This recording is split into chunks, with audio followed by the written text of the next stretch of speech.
at legalize corruption. O, panoorin natin to. Sa kanyang programang Gikan sa Masa para sa Masa nitong Lunes ng gabi, inihayag ni dating Pangulong Rodrigo Duterte ang kanyang saloobin sa isyu ng umano'y legalized corruption na nagaganap sa Kamara at kung papaano malalaman ng taong bayan kung paano at nasaan napupunta ang pera ng bayan. Nako. Sabi ng dating Pangulo, isa lamang ang paraan upang malaman ng publiko kung saan napupunta o nagagamit ang kanilang pera. So, the only way really to know the truth of where the money went or where the money goes is to open the books at makikita at each and every congressman kung magkano. And you will see there that hindi yan tabla, ma'am. Paliwanag ni Pangulong Duterte na sa pamamagitan ng pagbubukas ng Book of Accounts ng Kamara ay dito malalaman. By the way, gusto ko na uling purihin ng SMNI. Maraming salamat po sa inyo. Sa inyong pagbibigay ng espasyo kay Pangulong Duterte. Palakpakan naman natin. Bobby Maglinte. Alam nyo kasi walang mainstream media ngayon ang naglalabas kay Pangulong Duterte. Kung ano yung ginawa nila noong 2015, ginagawa nila uli ngayon. Pero, mga kababayan, ako humihiling po ako sa inyo. Simpleng hiling lang po. Pag may nakita kayong topic na nanggagaling kay Pangulong Duterte, pakishare. Kahit, kung gusto niyo yung topic ko na galing dito, okay lang. Pero kung gusto niyo yung kahit ibang topic na galing kay Pangulong Duterte, basta wag lang doon sa mga house show na mga vlogger. Jinko Corpus, maraming salamat. Buti kung 150 lang. Yun, 150 million eh. Oo nga eh. Hindi, alam mo, ito walang biro ito hiling ko lang sa inyo, pag kami nakita kayong mga video na tungkol kay Pangulong Duterte, i-share ninyo, di ba? Ngayon, wag lang doon sa mga house show. Ano ho yung mga house show? Yung mga boses lang, yung mga clickbait tapos may boses lang. Yung pagkaganon, alam mong gusto lang kumita niyan. O di kaya, yung mga alam naman natin na patambling-tumbling. Yung yung for the views lang ng mga vlogger. Alam nyo na kung sino yung mga yun eh. Yung patambling-tumbling.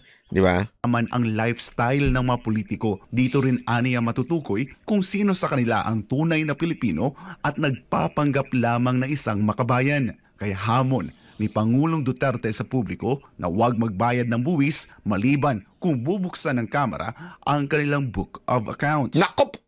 Hindi naman tayo mag-revolution. I will just tell the people, do not pay your taxes until Congress makes it public. Alam mo, ito talaga seryoso na. Seryoso na si Pangulong Duterte dito. Kasi yung mga unang bitaw niya na buksan ninyo ang pag-audit ng budget ng Kamara. Medyo parang may isip mo na nire-request lang niya na buksan, di ba? This time hindi na eh. Utos na ito sa mga tagasunod niya eh, na huwag kayo magbayad ng tax hanggang hindi binubuksan ng Kamara ang kanilang budget. Tandaan ninyo, bakit kanyo? Although this is a legal battle, pero pag kasi hindi kayo nagbayad ng tax, mababawasan ang kita ng gobyerno. Pag nabawasan ang kita ng gobyerno, mababawasan ang pagbubulsa nito mga to. Do I encourage it? Hindi po ako si Presidente. I cannot confirm nor deny. Mali yung gamit. Hindi po ako si Presidente, hindi po ako nag-uutos niyan. Hindi ko rin sasabihin sa inyo kung susundin ko o hindi. Pero ito lang masasabi ko. Si Presidente po ang nagsabi. Yun lang. Mahirap na, baka mamaya silipan pa ako ng gobyerno na to sabihin na, ay, sinusuportahan ni Banatbay. Hulihin na si Banatbay. Di ba? Basta ako, hindi ko sasabihin kung susunod ako o hindi. Basta sabi ni Pangulong Duterte yan, kayo na humbahala. Hindi mo masama dyan. I want them to believe, huwag na kayo mag-file ng taxes. Sabihin mo muna sa Congress, pagbayad kami ng taxes, make it public kung saan ang pera namin. At magkano ang nakukuha ninyo. Alam mo isa pa ha, yun ang hindi katanggap-tanggap dito mga kababayan. Hindi man kayo maka Duterte, kayo man maka Marcos, kayo man maka kung ano man dyan, maka Lenny, okay? O kaya kayo ay maka Tae Black, ganyan. Tandaan nyo ito. Ang korupsyon, walang politika yan. Tandaan nyo yan. Ang mga nandyan, halo-halo ang partido niyan, nangungurap yan. Kumukuha yan ng pera. Nambubulsa yan ng mga pera. Wala ho yan sa political affiliation nila. Basta pera, wala nang kinikilalang partido yan. Ibig sabihin, as a whole, actually, alam naman natin kung sino talaga ang nambubulsa dyan. Pero as a whole, halos lahat ho dyan, kaya nga tanungin ko kayo yung mga iniidolo ninyong congressman. O sige na, banggitin nyo na yung mga kilala nyo, idolo ninyong congressman. Sabihan nyo sila, Kong, baka naman pwedeng unahan mo na yung utos ni Pangulong Duterte. Ipakita mo kung saan mo ginastos yung budget na ibinigay sa'yo. Bigyan mo kami ng resibo.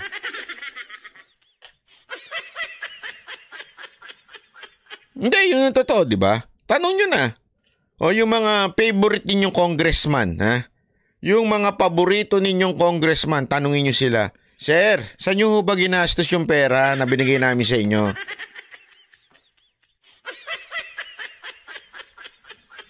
Yung mga pro-poor daw, yung ayaw sa anti-poor. Tanong nyo sila. Hindi, punta kayo sa page nila. O kaya, mas maganda siguro, alamin ninyo yung email ad nila. Hingin ninyo, Sir, magkano ho ba yung ginastos ninyo para sa Di ba? Dagdag ni Pangulong Duterte na ang hamon na ito ay hindi isang banda, kundi isang legal demand. It's not a threat. It's a legal demand. Let me know where my money went or how it was spent. Then I will pay my taxes again this year. Without informing me kung ninanakaw ba ninyo o short change kami o baka ang binigay naming peso, ginawa lang ninyo 50 ang ginastos ninyo, yung 50 kinurakot ninyo, kalokohan yan. It's a give and take. It's a legal demand. It is not an unlawful demand. I-publish lang ninyo, open the books so that we will know. Para sa Diyos at sa... Nako, so ayan yan ang napakatinding utos ni Pangulong Duterte. Magtanong nga ako dyan, sino ho dito ang susunod sa utos ni Pangulong Duterte? Huwag nyo yung sagutin. Baka nagbabantay ang BIR sa inyo.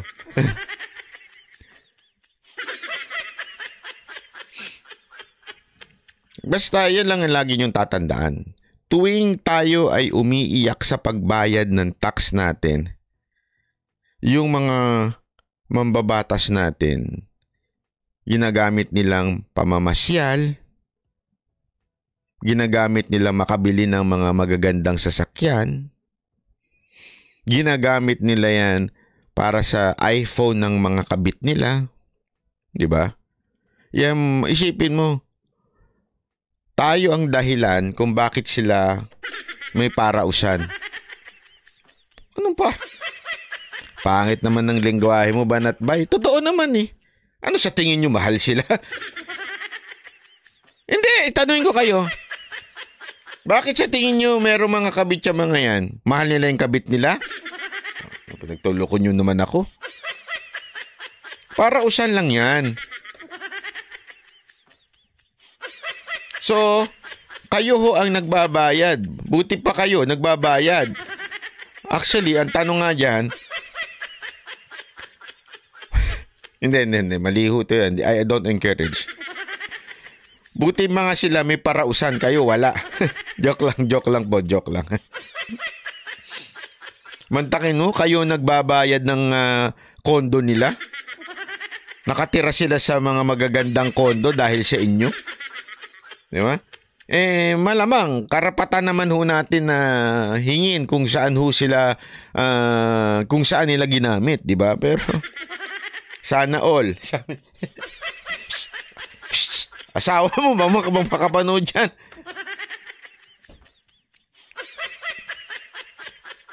Hindi, alam ko yan. Maniwala kay sa akin. Maraming mga nagre-reklamo sa akin.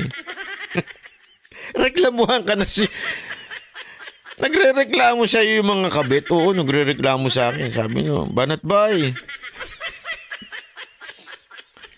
may 150 kami kada buwan, pero aside pa yun sa bonus naming iPhone kada taon, at saka yung kondo namin, pagkain namin, may 150 kaming take home kada buwan, pero ang bihira naman, banat ba masyado kami sinasakal. Akala namin sa kama lang kami sasakalin. Pati sa buhay namin, ayaw kaming palabasin. Siyempre naman, gusto naman... ito lang, biro ito. Sabi nga ng mga kabit, banat ba, paano ba naman yun? Sayang naman yung binibigay sa amin, di kami makapag-party. May pera nga kami, wala naman kaming... di naman namin magamit. Ang paka-stricto, ayaw naman lumabas. Ayaw kaming palabasin. Pag niyaya namin lumabas si Kong, ayaw naman niya lumabas. Di ba? Kasi baka mahuli daw ng asawa. Ano kami? Sa loob-loob ko, hindi nyo alam kung ano kayo. Ano kala nyo, mahal kayo? May mga ganun eh. Ano akala ninyo, mahal kayo? Pangako sa inyo, kayo mahal. Yung asawa, hindi na sila mahal. Bira naman, oo. Hindi, alam mo, natatawa ako. Ginagawa ko lang katatawanan to. Pero tandaan ninyo, kaya merong mga kabitsa mga yan dahil may binibigay tayong tax.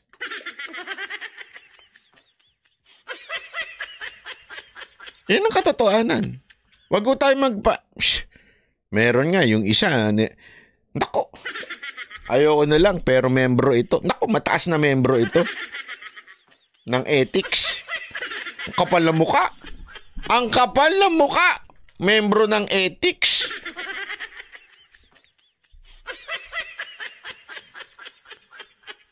Ang taas ng posisyon sa ethics.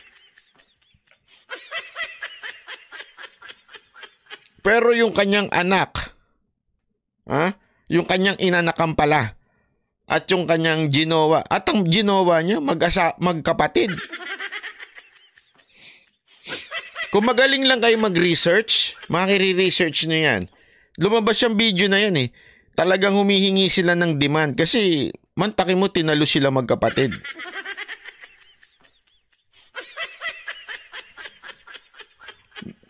Jojo de Guzman, yung bibig mo, balakatak ha. Huwag kang ganyan. Si Jojo de Guzman po, nagsabi niyan, di ako. Linawin lang ho natin. Pumuntakin mo yun. Naku po, ayoko na lang magsalita. Ayoko na lang. Dami kong alam, buwisit to. Kung alam nyo lang, alam ko. Kasi akala nila, kung akala nila kasi ganun nila ako, alam mo yun. Kaya pati mga sikreto nila, alam ko. Pero hindi ko naman sinasabi. Mahirap naman sabihin, di ba? Pag sinabi ko, libel pa abot ko. Pero pag iniisip ko talaga, sabi ko, ganda ng jowa nito, pambira. Chic. Munti ka na. Kaibigan mo yung banat ba? Huwag mo kang ganyan. Banat ba? Huwag ganon. Papahamak mo yung tao eh. Di ba? Kaya lang nasasaktan lang ako kasi parang pera namin, yung ginagamit mo, alam na ba pera mo? Diba? Saan ka ba sumasahod? Sa kamera ka kumikita eh. Tapos yun ang gagamitin mo pang pang chok-chak.